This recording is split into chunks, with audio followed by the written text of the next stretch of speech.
안녕하세요, 여러분. 잠자리에서 듣는 동화 이야기 밤동화 TV입니다. 인사는 사람들과 더불어 살아가는 데 있어 참 중요하면서도 아주 기본적인 예의지요. 특히 우리나라는 옛날부터 동방예의지국이라 불릴 만큼 예절에 대해 중요하게 생각했답니다. 그래서 인사를 잘하는 사람은 더욱 친근하고 예의 있게 느껴지는 반면 인사를 잘 하지 않는 사람은 예의 범절을 모르는 사람이라 여겨지며 질책을 받기도 하였지요. 지금 들려드릴 이야기는 인사 예절을 모르는 어느 바보 신랑에 관한 이야기입니다. 각 씨에게 인사 예절을 배워 손님을 맞이하지만 과연 순탄하게 잘 되었을까요? 웃음이 있는 옛 이야기 들으시며 하루의 시름을 잊고 편안한 휴식하시길 바랍니다. 이상한 인사. 옛날 어느 마을에 바보 신랑이 살았대요. 바보 신랑은 무엇 하나 제대로 할 줄 아는 게 없었지요. 매미가 오는 여름에 감나무 밑에 누워서 감이 떨어지길 기다리질 않나? 쌩쌩 찬바람 부는 겨울에 나비를 잡겠다고 온 산을 헤매고 다니지 않나? 게다가 깜빡깜빡 잊어버리기는 또 얼마나 잘하는지 그 나이 먹도록 옷고름 매는 순서 하나 몰랐대요. 이런 바보 신랑네 집은 하루도 조용할 날이 없었지요. 세대 큰일 났어. 신랑이 밤나무에서 떨어졌대. 신랑이 도랑에 빠졌다는구먼. 어서 가보게나. 세대 신랑이 뒤집 큰 개한테 물렸다네. 바보 신랑은 어쩌면 하루도 몸성할 날이 없었대요. 그러니 같이 사는 각시가 이만저만 고생이 아니었지요. 에휴, 옷고름을 이쪽으로 돌려서 이렇게 매야지요. 감나무를 지나 쭉 가다가 우물이 나오면 오른쪽으로 돌아 세 번째 집이에요. 각시는 신랑의 뒤를 졸졸 따라다니며 이것저것 일러주랴, 집안일 하랴, 농사일까지 하랴 몸이 10개라도 모자랄 지경이었어요. 하루는 각시가 밭으로 일을 하러 나간 사이에 이웃 마을에서 손님이 찾아왔어요. 여보게, 그동안 잘 지냈는가? 손님이 먼저 반갑게 인사를 건넸지요. 하지만 바보 신랑은 어리둥절한 표정으로 고개만 갸웃갸웃했어요. 이보게, 뭐 하는 건가? 이렇게 마냥 세워둘 텐가? 인사할 줄 모르는 바보 신랑은 어쩔 줄을 몰라서 쩔쩔맸지요. 어떻게 해야지? 손님이 왔으니 일단 웃고 보자. 바보 신랑이 갑자기 해벨쭉 웃기 시작했어요. 먼 길을 온 손님은 다리도 아프고 목도 마른데 주인이 인사도 없이 웃기만 하니 어이가 없었지요.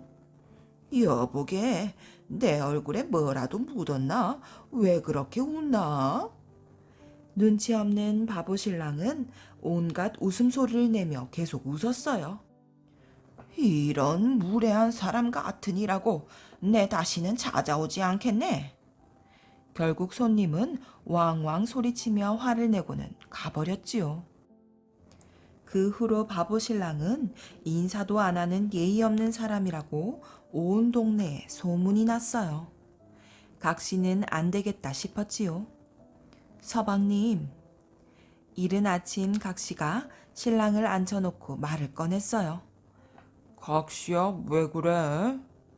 아무것도 모르는 신랑은 그저 싱글벙글 웃었지요. 집안의 가장인 서방님께서 인사 예절조차 모른다면 우리 집안은 웃음거리가 될 거예요. 그러니 인사 예절만은 꼭 익히셔야 해요. 각시는 낮은 목소리로 가만가만 말했어요. 이제부터 제가 하나씩 가르쳐 드릴 테니 잘 따라하세요. 쉬우니까 잘 할 수 있을 거예요. 알았어. 열심히 할게. 바보 신랑은 제법 씩씩하게 대답했답니다. 손님이 오시면 먼저 어서 오십시오. 그동안 잘 지내셨지요? 하고 인사를 하세요. 어서 오십시오. 그동안 잘 지내셨지요? 바보 신랑은 각 씨의 말이 끝나기가 무섭게 따라했어요. 잘 하셨어요. 신랑은 각 씨의 칭찬에 입이 함지박만해졌지요. 그 다음에는 방으로 모시면서 편히 앉으십시오라고 하는 거예요. 그리고 손님을 대접해야 하니까 술 한잔 하시겠습니까? 하고 말을 건네세요. 마지막으로 여기 술상 올려라 라고 하시면 됩니다. 쉬운데, 히히히. 그럼 처음부터 한번 해보세요. 각 씨는 자신 있어 하는 신랑의 모습에 잔뜩 기대를 했지요. 어서 오십시오. 그동안 잘 지내셨지요? 바보 신랑이 또박또박 말했어요. 맞아요. 잘 하시네요. 계속 해보세요. 각 씨는 신이 났지요. 그런데 그 다음부터는 순서가 뒤죽박죽인 거예요. 여기 술상 올려라. 편히 앉으십시오. 술 한잔 하시겠습니까? 어느덧 밤이 이슥해져 둥근 달이 떠올랐어요. 하지만 아침부터 시작한 인사말 배우기는 밤이 깊어도 끝날 줄을 몰랐답니다. 바보 신랑은 슬슬 좀이 쑤셨어요. 슬금슬금 각시 눈치를 보다가는 꾸벅꾸벅 꾸벅꾸벅 졸다가는 이리쿵 저리쿵 꾸벅꾸벅 쿵 꾸벅꾸벅 쿵 그렇게 밤새도록 졸다 깨다 외우고서야 겨우 인사말을 제대로 할 수 있었지요. 날이 밝을 즈음 가까스로 인사말을 외우기는 외웠는데 문제가 생겼지 뭐예요. 각시야, 순서는 도저히 못 외우겠다. 어쩌면 좋지? 각시도 난감했어요. 그때 반지꼬리에 삐쭉 나와 있는 실타래가 보였지요. 옳지 서방님, 좋은 생각이 났어요. 각시는 실타래의 씨를 술술 풀어 바늘에 깨더니 한쪽 끝을 신랑 저고리에 꿰매는 거예요. 제가 이렇게 서방님 옷에 연결된 실을 잡아당겨서 신호를 보낼게요. 그럼 순서를 잊지 않으실 거예요. 각시야, 그게 무슨 말이야? 자, 보세요. 제가 이렇게 한 번 당기면 어서 오십시오. 그동안 잘 지내셨지요? 두 번 당기면 편히 앉으십시오. 라고 하시는 거예요. 세 번을 당기면 술 한잔 하시겠습니까? 네 번 당기면 여기 술상 올려라 라고 하시면 되는 거예요.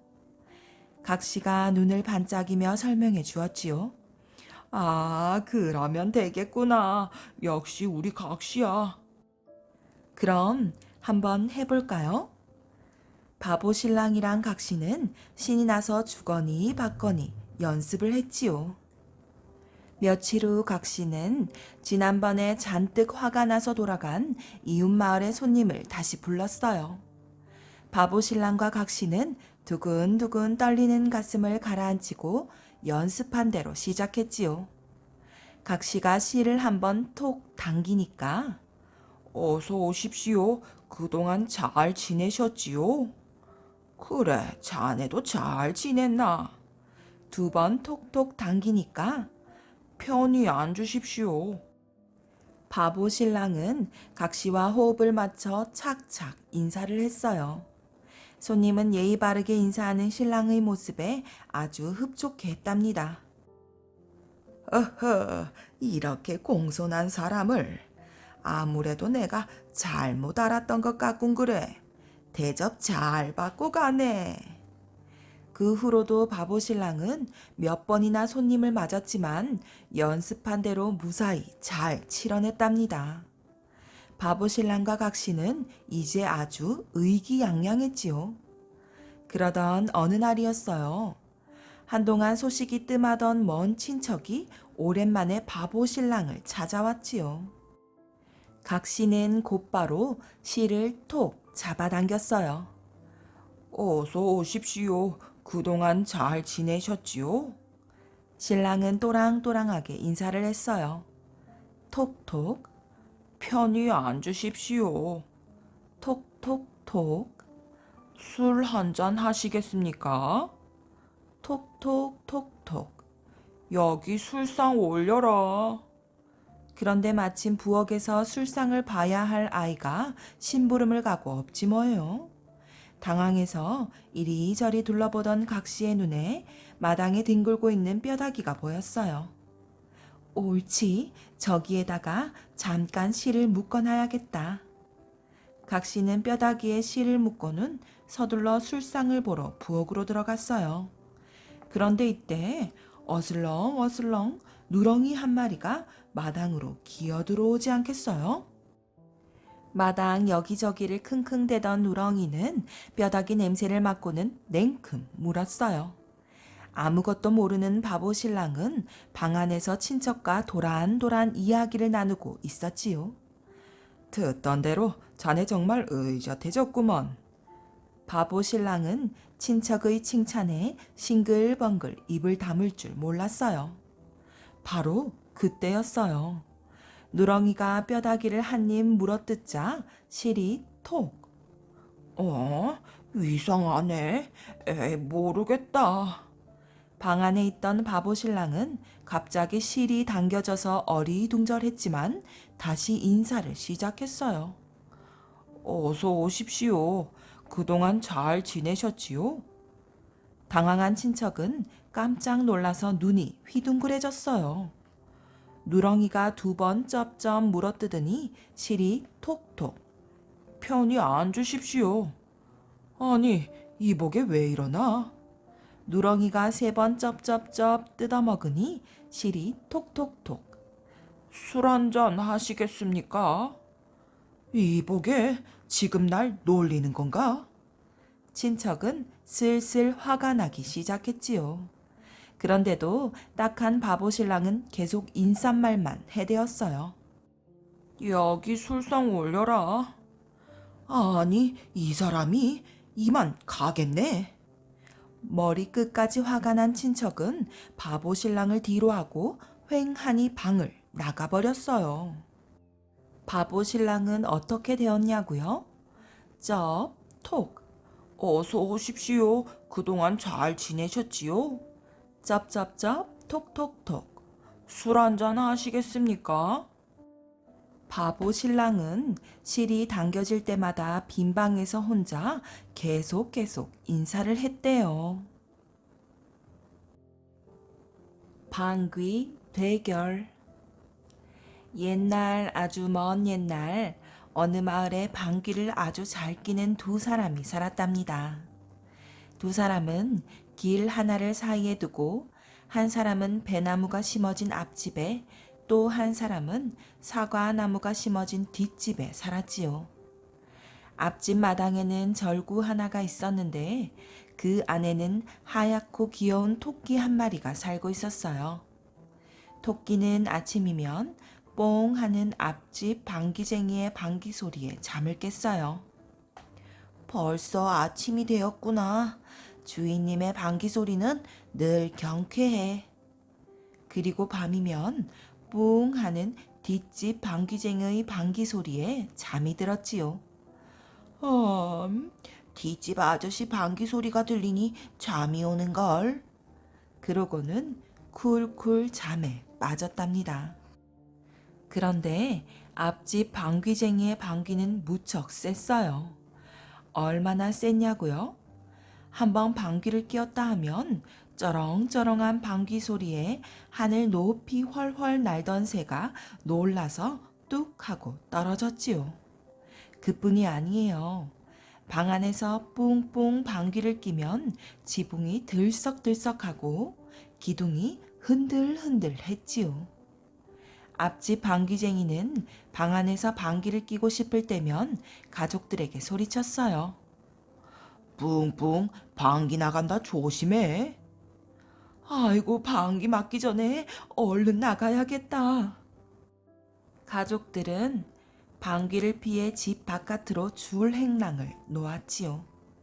앞집 방귀쟁이는 자기 방귀가 세상에서 제일 세다고 생각했답니다. 그런데 뒷집 방귀쟁이의 방귀도 만만치가 않았어요. 어느 날 뒷집 방귀쟁이는 나룻배를 타고 강을 건너가려고 했어요. 나룻배를 탄 뒷집 방귀쟁이는 갑자기 용변이 급해서 뱃사공에게 말했지요. 이보게 좀 더 빨리 갈 수는 없겠나? 바람이 반대로 불어서 영 속력이 안 난다오. 뱃사공은 노를 느릿느릿 저으며 말했어요. 아이고 급하다 급해. 무슨 방법이 없으려나? 옳거니. 요리조리 생각하던 뒷집 방귀쟁이는 배 뒤편으로 가서 엉덩이를 쑥 내밀었지요. 그러고는 방귀를 뿡 끼었답니다. 그랬더니 이게 웬일일까요? 천천히 움직이던 배가 쌩 하더니 눈 깜짝할 사이에 강 건너 나루터에 도착한 거예요. 뒷집 방귀쟁이는 나룻배에서 얼른 내려 뒤도 안 돌아보고 변소로 향해 뛰었답니다.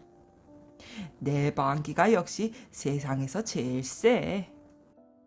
뒷집 방귀쟁이는 뛰면서 우쭐한 기분이 들었어요. 하루는 앞집 방귀쟁이가 주막에 들러 밥을 먹는데 왁자지껄 사람들의 이야기 소리가 들려왔답니다. 자네 사과나무집 방귀쟁이 이야기 들었나? 듣고 말고 그 사람 방귀가 그렇게 세다며?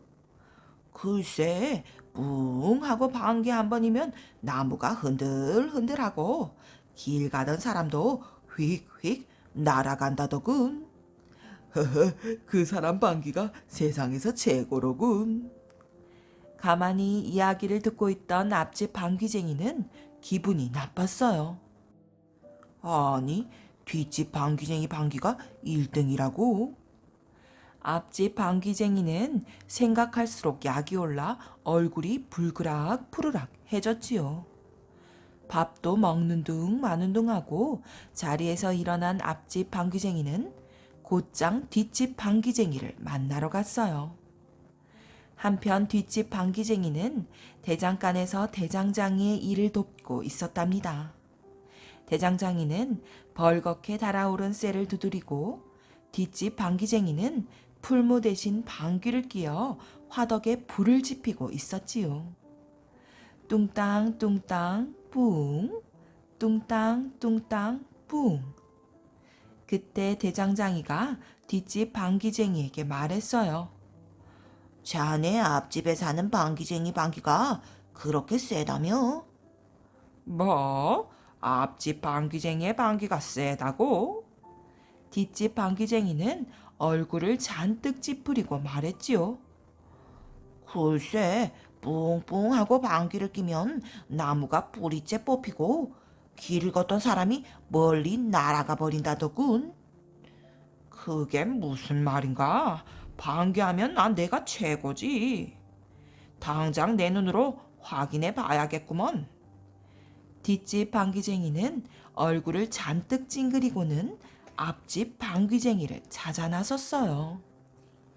그때 앞집 방귀쟁이가 씩씩거리며 장터를 지나고 있었지요. 앞집 방귀쟁이를 발견한 뒷집 방귀쟁이는 숨을 거칠게 몰아쉬며 그쪽으로 달려갔어요. 너 이놈 잘 만났다. 네 녀석이 감히 네 방귀가 최고라고 헛소문을 퍼뜨리고 다닌다며? 뒷집 방귀쟁이가 먼저 따졌어요. 그럼 내 방귀가 당연히 1등이지. 너야말로 네 방귀가 최고라며 허풍을 떤다지. 앞집 방귀쟁이도 지지 않고 맞섰지요. 그래 좋아. 그럼 사람들 앞에서 대결을 해보자고. 좋구먼. 대결을 하자고. 두 방귀쟁이는 돌아오는 장날에 방귀 대결을 벌이기로 했답니다. 두 방귀쟁이는 각자 집으로 돌아가자마자 밤낮을 가리지 않고 방귀 연습을 했어요. 앞집 방귀쟁이가 뿡뿡 하고 방귀를 뀌면 뒷집 방귀쟁이도 이에 질사라 뿡 하고 방귀를 뀌었지요. 두 방귀쟁이가 어찌나 방귀를 뀌어대던지 온 마을 지붕이 들썩들썩 움직이고 나무가 흔들흔들거렸어요. 두 방귀쟁이의 집 앞을 지나가는 사람들은 방귀 때문에 떠밀려 대굴대굴 굴러다녔지요. 저 두 방귀쟁이 때문에 살 수가 없네. 하지만 두 방귀쟁이의 방귀 때문에 가장 괴로운 건 절구 안에 사는 토끼였어요. 하루 종일 시끄러운 방귀 소리에 도통 잠을 잘 수가 없었거든요. 마침내 약속한 방귀 대결 날이 되었답니다. 마을 사람부터 이웃 마을 사람들까지 마을은 구경꾼들로 북적북적했어요. 그럼 시합을 시작해 볼까? 좋아, 나부터 공격하지. 앞집 방귀쟁이가 먼저 공격을 하기 위해 엉덩이를 쑥 앞으로 내밀었어요. 겁없는 녀석, 내 방귀 맛 좀 보아라. 에이. 앞집 방귀쟁이가 힘껏 방귀를 뀌었지요. 뿡뿡 뿡뿡. 그러자 뒷집의 사과나무에 주렁주렁 달려있던 사과들이 후두득 후두득 비처럼 떨어졌어요. 구경하던 사람들은 탄성을 지르며 너도 나도 박수를 쳤답니다. 하하, 겨우 그 정도란 말이냐? 뒷집 방귀쟁이가 고웃음을 치며 앞집 방귀쟁이를 비웃었어요. 자, 이제 내 차례다. 내 방귀를 보고 벌벌 떨지나 말라고. 뒷집 방귀쟁이는 얼굴이 벌게질 만큼 힘을 주고 방귀를 뀌었어요. 뿡, 뿡. 그러자 앞집 배나무가 기우뚱하더니 탐스럽게 열려있던 배들이 눈처럼 우수수 떨어졌지요. 세상에나, 저 단단한 배가 우르르 떨어지는구먼. 구경하던 사람들이 환호하며 이번에는 뒷집 방귀쟁이에게 박수를 보냈답니다. 다시 앞집 방귀쟁이의 차례가 되었어요. 내가 그렇게 호락호락해 보인단 말이지. 자, 간다. 앞집 방귀쟁이는 훅 하며 숨을 들이마셨지요. 순식간에 앞집 방귀쟁이의 배가 올챙이처럼 볼록해졌어요. 그러고는 기다렸다는 듯이 방귀를 꼈지요. 뿡뿡뿡, 빵빵빵, 뿡빵, 뿡빵. 우르르 쾅쾅 천둥을 치는 듯한 소리가 사방에 울렸어요. 그때 구경하던 한 아이가 소리쳤어요. 어머니, 저기 보세요. 우리 집이 날아가고 있어요. 아이가 가리킨 쪽으로 초가집 한 채가 먼 산으로 훨훨 날아가고 있었어요. 에구머니나, 이를 어째? 사람들은 너무 놀라 벌어진 입을 다물지 못했답니다. 뒷집 방귀쟁이도 이제 제법 긴장했나 봐요. 갑자기 제자리에서 펄쩍펄쩍 뛰면서 궁둥이를 이리저리 흔들어댔지요. 그러더니 자기 손으로 엉덩이를 찰싹 때렸어요. 그러자 엉덩이에서 방귀가 쉴 새 없이 터져나왔어요. 뿡뿌뿡, 뿡뿌뿡, 뿡덩, 뿡덩. 벼락을 치는 듯한 소리가 들리자 사람들은 몸을 움찔움찔거리며 환호하던 입을 꾹 다물었어요. 음메, 음메. 소리 나는 곳을 보니 뒷산에서 풀을 뜯던 황소가 하늘로 날아가더니 구름 속에서 호련히 사라지는 거예요.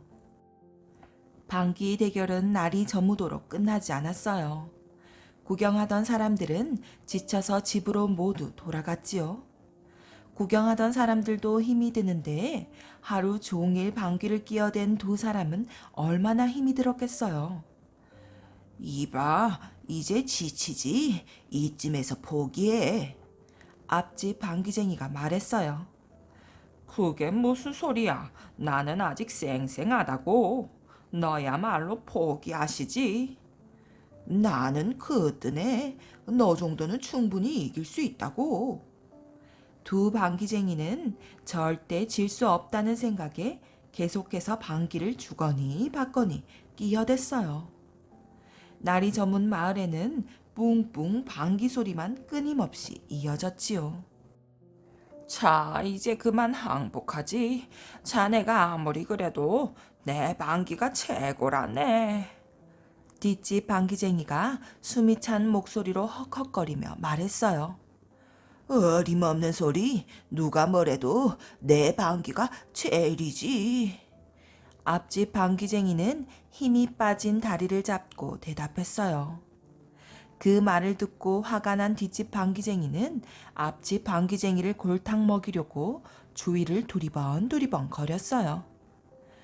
옳지. 저 집에 토끼 한 마리가 절구 속에 있다고 했지. 뒷집 방귀쟁이는 다시 힘을 모아 앞집 방귀쟁이의 마당을 향해 뿡뿡 빵빵 방귀를 끼었답니다. 그러자 절구가 획 하고 하늘로 솟구치지 뭐예요. 그것도 모르고 토끼는 방귀 소리를 자장가 삼아 절구 안에서 쿨쿨 자고 있었어요. 별빛이 손끝에 닿을 정도로 절구가 하늘 높이 올라갔을 때였어요. 으슬으슬 추워진 토끼가 잠에서 깼지 뭐예요. 절구 속 토끼는 깜짝 놀라 주위를 두리번 거렸어요. 아니, 여기가 어디야? 절구 밖을 내다보니 저 아래 두 방귀쟁이가 콩알만하게 보이는 거예요. 그 고래 싸움에 새우등 터진다더니 두 방귀쟁이 때문에 죄 없는 나만 죽게 생겼구나. 토끼는 한숨을 푸 내쉬며 울상을 지었답니다. 그때였어요.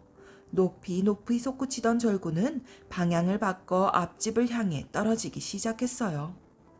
떨어지는 절구를 향해 이번에는 앞집 방귀쟁이가 뿡덩뿡덩 방귀를 끼었지요. 그러자 떨어지던 절구가 다시 뒷집을 향해 휙 하고 솟아올랐어요. 아이고, 나 죽네, 나 죽어. 불쌍한 토끼만 절구 안에서 이러지도 저러지도 못하고 있었지요. 절구가 하늘에서 오르락 내리락 하자 토끼는 속이 울렁울렁거렸어요. 여보세요, 그만 좀 끼어대요. 토끼가 아무리 소리를 쳐도 시끄러운 방귀 소리에 묻혀 방귀쟁이들에게 들릴 턱이 없었지요. 떨어지는 절구를 향해 이번에는 두 사람이 동시에 방귀를 끼었어요. 뿡뿡뿡 빵빵빵 뿡뿡빵빵 뿡빵뿡빵 뿡뿌뿡 뿡뿌뿡 뿡뿌뿡뿌 뿡덩뿡덩. 그러자 절구가 가운데서 멈추더니 갑자기 위로 끝없이 솟아올랐어요. 그러고는 까마득한 밤하늘 속으로 사라져버렸답니다. 지칠 대로 지친 두 방귀쟁이는 그 자리에 털썩 주저앉고 말았어요. 아이고, 힘들어. 이제는 도저히 못하겠다. 이러다가 내가 죽겠어. 방귀가 사람 잡네 그려. 두 방귀쟁이는 몸을 가누지 못하고 풀썩 바닥에 쓰러졌답니다. 그런데 사라진 절구와 토끼는 어떻게 되었냐고요? 토끼를 태운 절구는 달 한가운데에 떨어졌어요. 토끼는 아무도 없는 곳에 절구와 함께 덩그러니 남겨졌지요.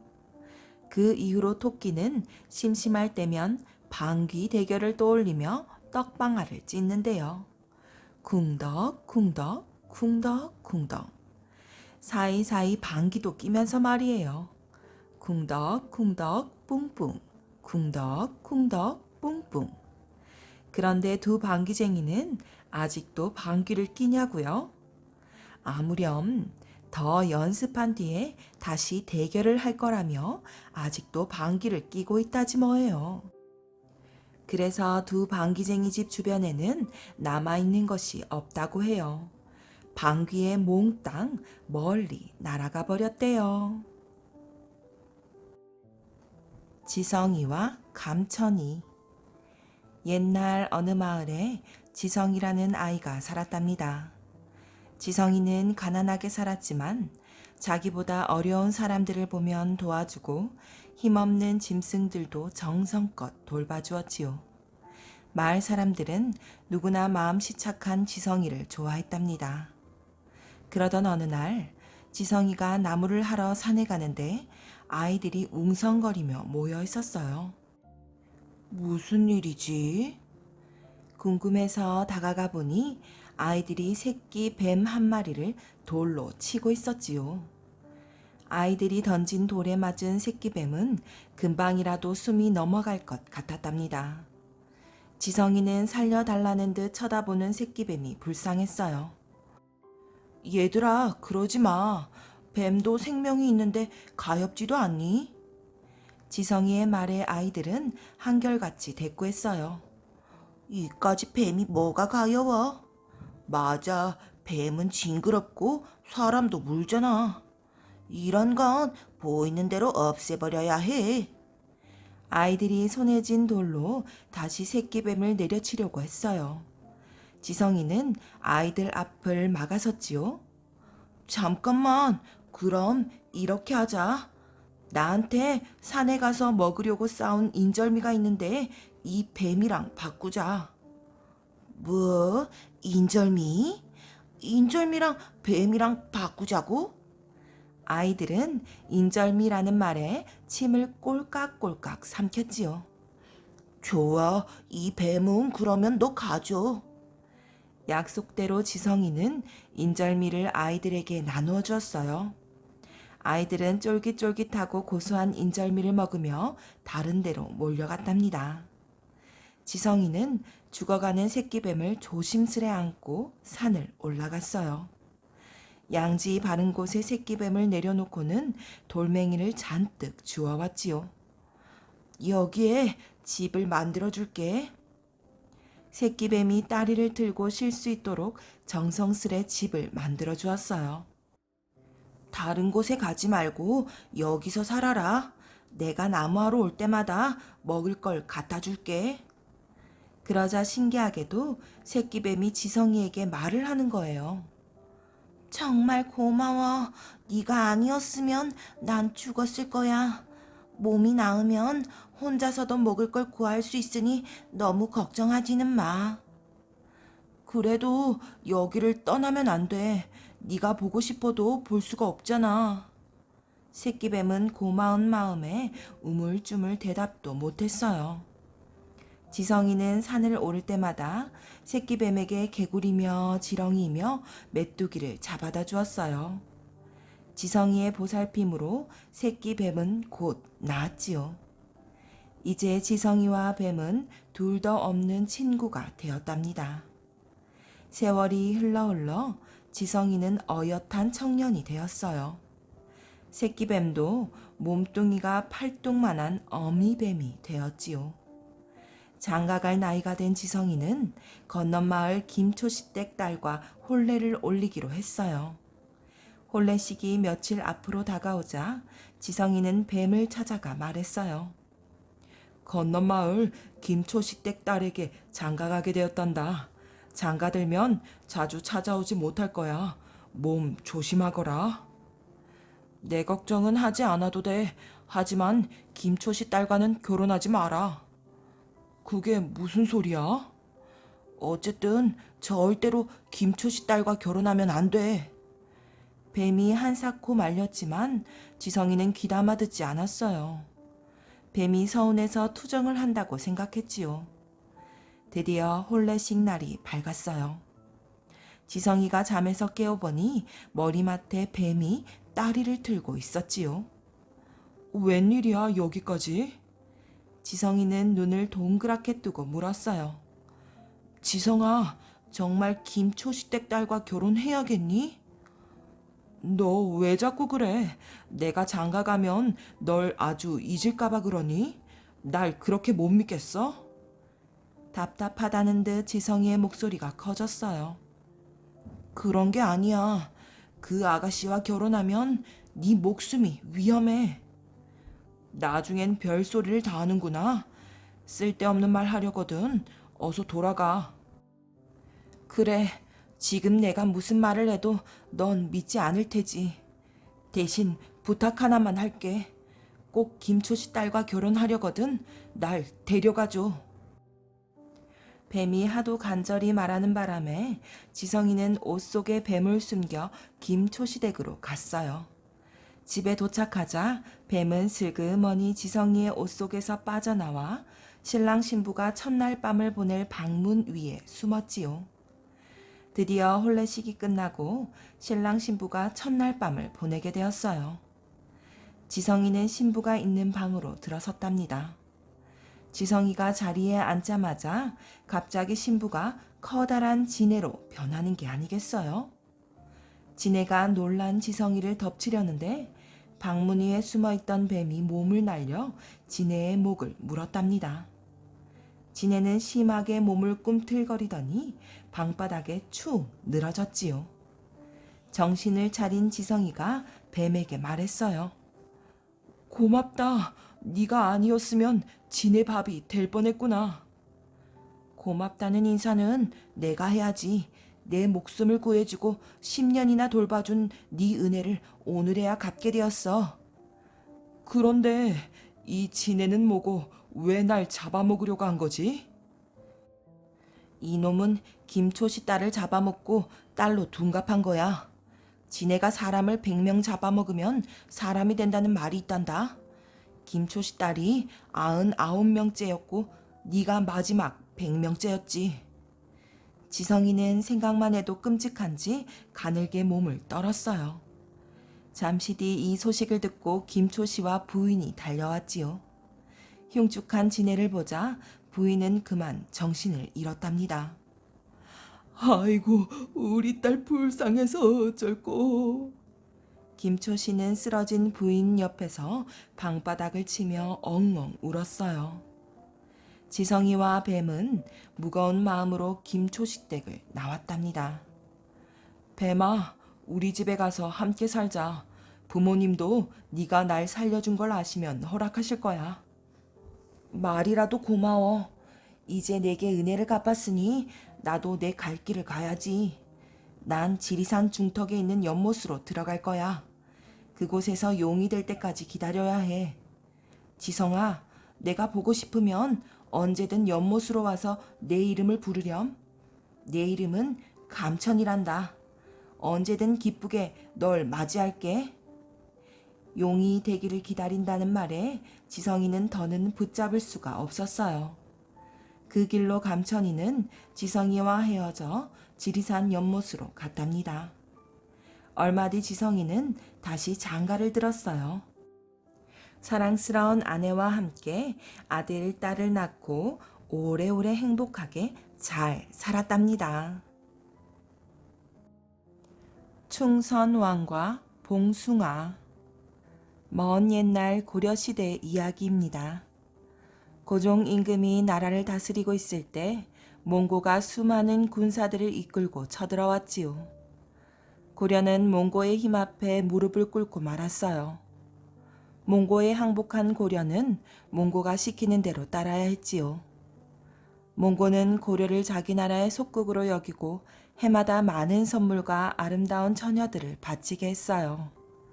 또한 고려의 왕자는 임금이 되기 전에 반드시 몽고에서 머물며 몽고의 풍습을 익히고 몽고의 공주와 결혼을 하게 했답니다. 싸움에 진 고려는 이런 수치스러운 약속을 지켜야 했어요.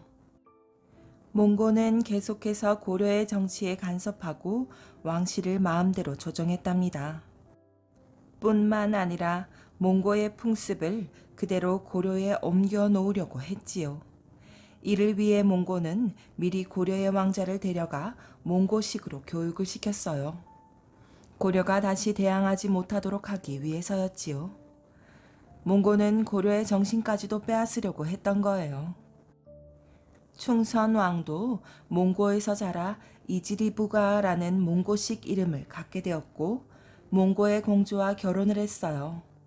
하지만 충선왕은 고려의 왕비인 조비를 더 사랑하여 몽고 공주를 가깝게 대하지 않았지요. 그 일로 충선왕은 임금 자리를 내놓고 다시금 몽고로 끌려가게 되었어요. 몽고로 끌려간 충선왕은 언제 고려로 돌아갈 수 있을지 아무런 기약도 없었답니다. 말이 통하고 뜻이 통하는 내 나라 여인인 조비를 더 사랑하는 것은 당연한 일인 것을 몽고는 어찌 사람의 마음까지도 마음대로 하려 한단 말인가. 충선왕은 하루하루 지옥 같은 나날을 보내었어요. 시간이 지날수록 어떠한 희망도 가질 수 없었던 충선왕은 큰 슬픔에 잠겨 지냈지요.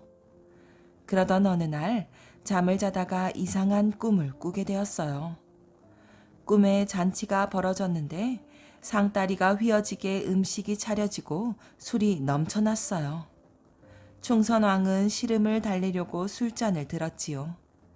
그러자 아름다운 궁녀들이 가야금을 뜯으며 흥을 돋우었어요.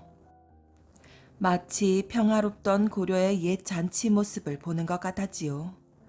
충선왕은 귀에 익은 가야금 소리에 마음을 달래며 귀를 기울여 듣고 있었어요. 그런데 가야금을 뜯고 있는 궁녀의 손가락에서 피가 흐르고 있는 게 아니겠어요? 그래도 궁녀는 아랑곳하지 않고 가야금을 계속 연주했어요. 충선왕은 궁녀가 퍽 고맙고 기특했지요.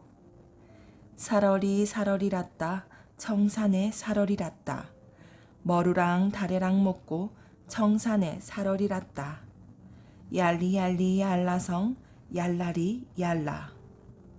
충선왕은 가야금 가락에 맞추어 노래를 흥얼거렸어요. 충선왕의 볼 위로 뜨거운 눈물이 흘러내렸어요. 충선왕이 문득 깨어보니 꿈이었지요. 하지만 그 꿈이 너무나 생생했어요. 특히 손가락에 피가 흐르도록 가야금을 뜯던 궁녀의 모습이 좀처럼 지워지지 않았지요. 그러나 세월이 흘러 충선왕도 그 꿈을 까맣게 잊고 있었어요. 충선왕은 하루하루 고려와 왕비를 그리며 살아갔어요. 그러던 어느 날 충선왕이 답답한 마음을 달래려고 뜰을 거닐고 있을 때였지요. 혼자서 이곳 저곳을 서성이고 있는데 저쪽에서 장님 여인이 부축을 받으며 다가오는 것이 보였어요. 그 여인의 열 손가락에는 헝겊이 친친 동여 매어져 있었어요. 이상하게 여긴 충선왕이 다가가 물었지요. 이 여인의 손이 왜 그런가? 어디서 다치기라도 한 건가? 그러자 여인들은 고개를 숙이며 대답했어요.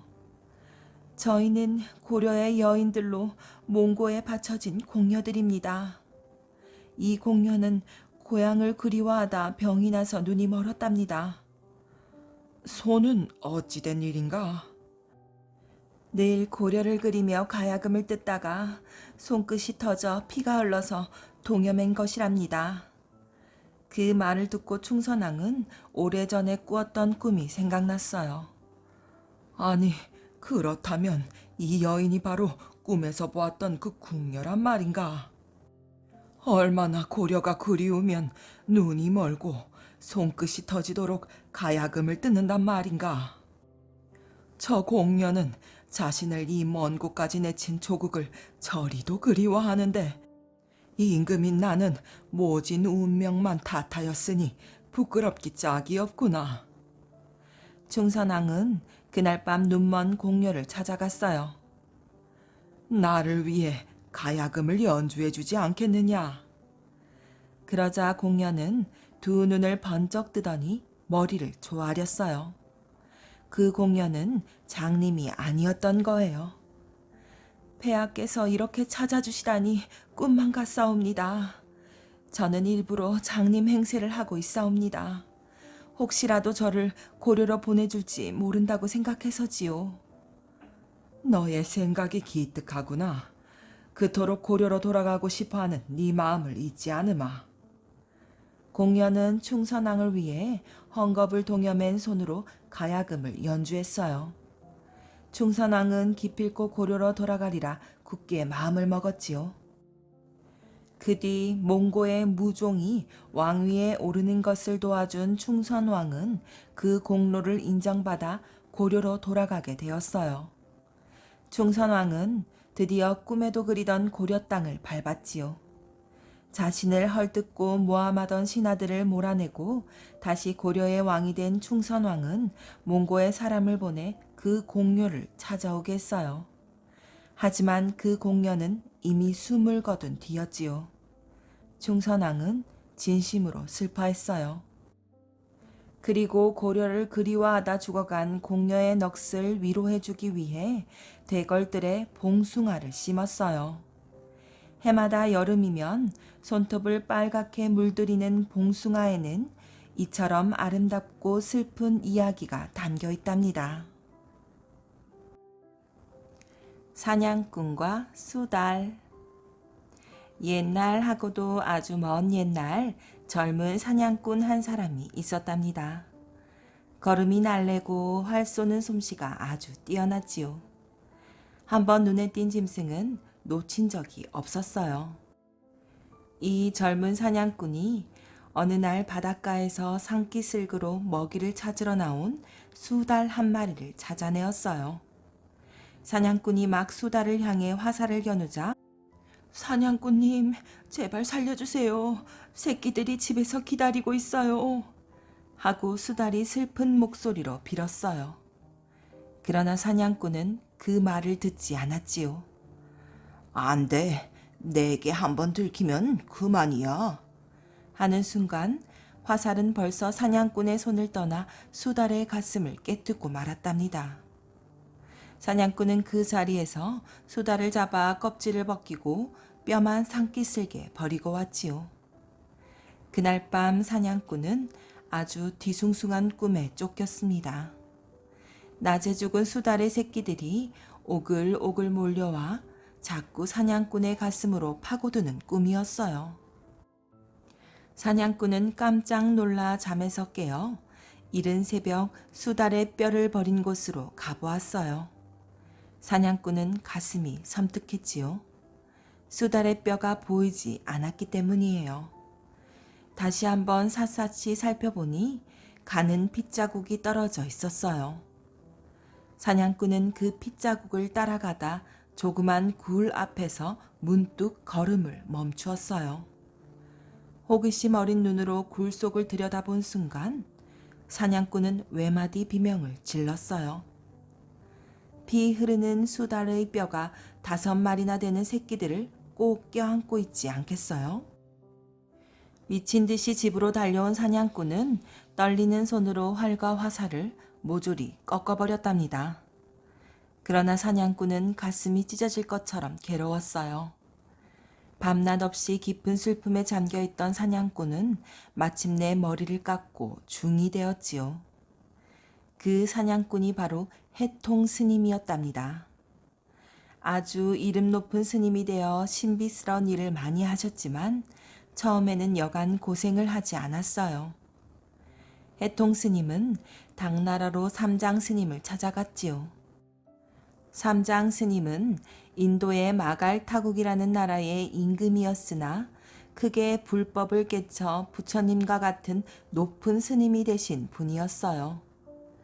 해통 스님은 그 스님을 찾아가 불법을 가르쳐 주기를 빌었답니다. 그러나 스님은 좀처럼 해통 스님의 소원을 들어주지 않았어요. 아무리 해통 스님이 참 마음으로 빌고 또 빌어도 마음 하나야 제 마음 가지기에 달렸소. 마음속에 검은 안개가 끼었는데 어찌 불법을 닦으리요. 라며 해통 스님을 멀리했어요.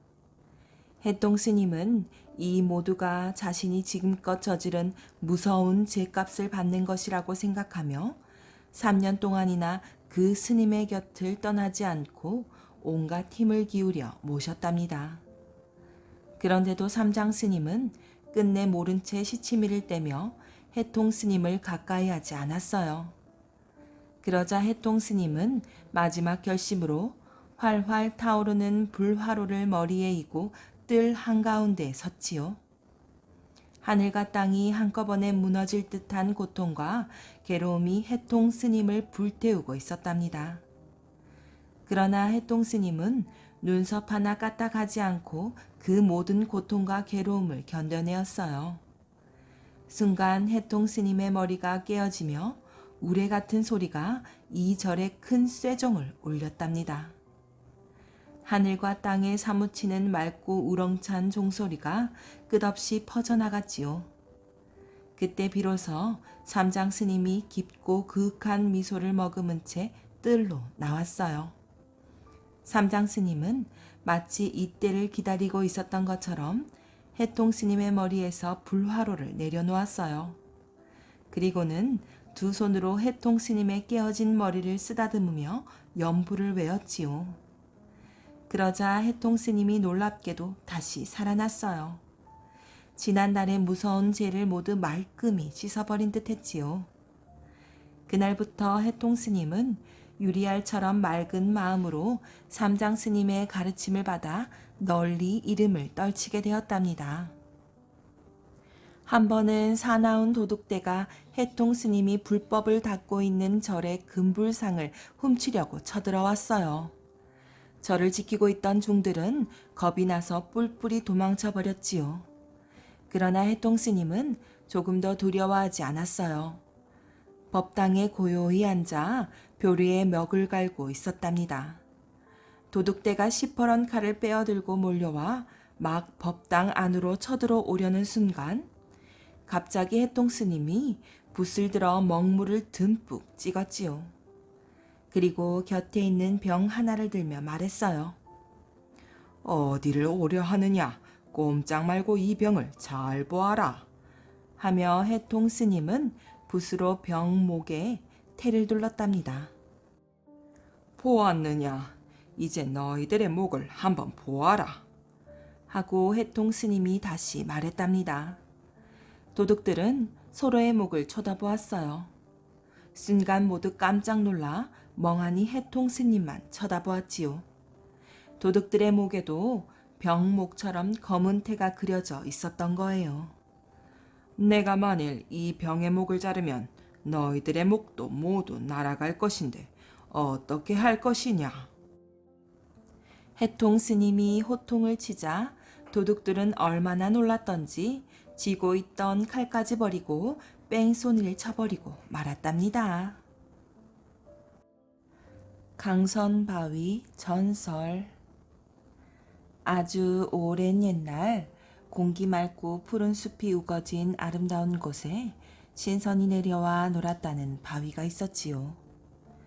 휘영청 달 밝은 밤이면 무지갯빛이 안개처럼 자욱하게 어리고 어디선가 그 빛을 타고 꿈속인 듯 신비한 음악 소리가 들려왔답니다.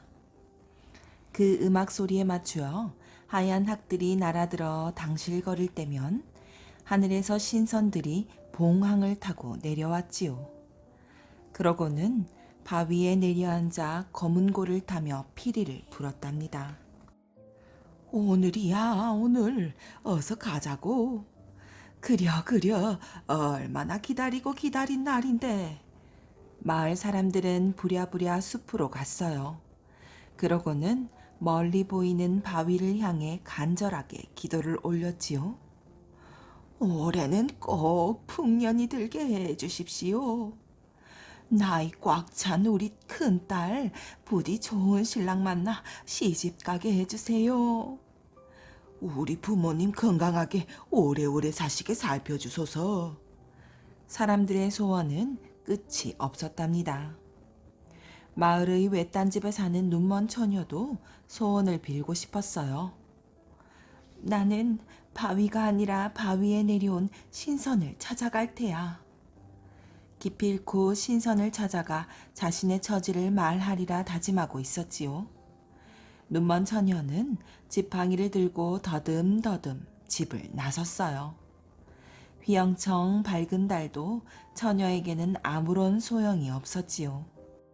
그저 아득아득하게 들려오는 음악 소리를 따라 아슬아슬 걸음을 옮겼지요. 어쩜 음악이 저리도 아름다울까? 눈먼 처녀는 음악 소리에 취한 듯했어요. 가시에 쿡 찔려 피가 나도 발을 헛디뎌 휘우뚱 넘어져도 처녀는 단 한 번도 멈춰서지 않았답니다. 이런 처녀의 애처로운 모습이 피리를 불고 있던 어느 신선의 눈에 띄었어요. 술에 취한 듯 비틀거리는가 하면 다리를 저는 것 같기도 하고 저런 앞을 못 보는구나. 신선은 저도 모르게 몸을 일으켜 세웠어요. 그러자 다른 신선들이 얼른 옷소매를 잡으며 말렸지요. 이복에 무슨 일을 하려는 건가? 어서 앉게나. 쓸데없는 동정심은 거두게나. 인간과 접촉하게 되면 다시는 하늘로 올라가지 못한다는 사실을 모르는가? 하지만 그 신선은 다른 신선들의 손을 뿌리치며 허둥지둥 처녀에게 달려갔어요. 그러고는 처녀의 손을 잡아주며 말을 건넸지요. 저 낭자 어디를 가려고 하십니까? 예, 저는 앞을 보지 못합니다. 그래서 바위에 내려와 계신 신선께 소원을 빌어보려고요. 그렇다면 다른 사람의 도움이라도 받을 것이지. 혼자 사는 처지라. 신선은 처녀의 말에 더욱더 마음이 아팠어요. 낭자, 어서 낭자의 집으로 갑시다. 날이 새기 전에 제가 낭자의 눈을 치료해 드리리다. 혹시 의원이신가요? 말씀은 고맙지만 제 눈은 사람의 힘으로는 치료할 수가 없답니다. 괜찮다면 저를 신선이 있다는 바위로 데려가 주시겠어요? 낭자, 제 말을 한 번만 믿어주시겠소? 정말 낭자의 눈을 밝게 해줄 수 있습니다. 정말인가요? 하지만 눈먼 처녀는 고개를 살래살래 흔들었어요. 그러나 곧 신선의 손에 이끌려 집으로 돌아가야 했지요. 눈먼 처녀의 집에 도착한 신선은 옥황상제에게 기도를 했어요. 꼼짝도 않고 앉아서 간절하게 눈물의 기도를 올렸지요. 그렇게 몇 시간이나 흘렀을까? 막 동이틀 무렵 하늘에서 옥황상제의 목소리가 들려왔어요.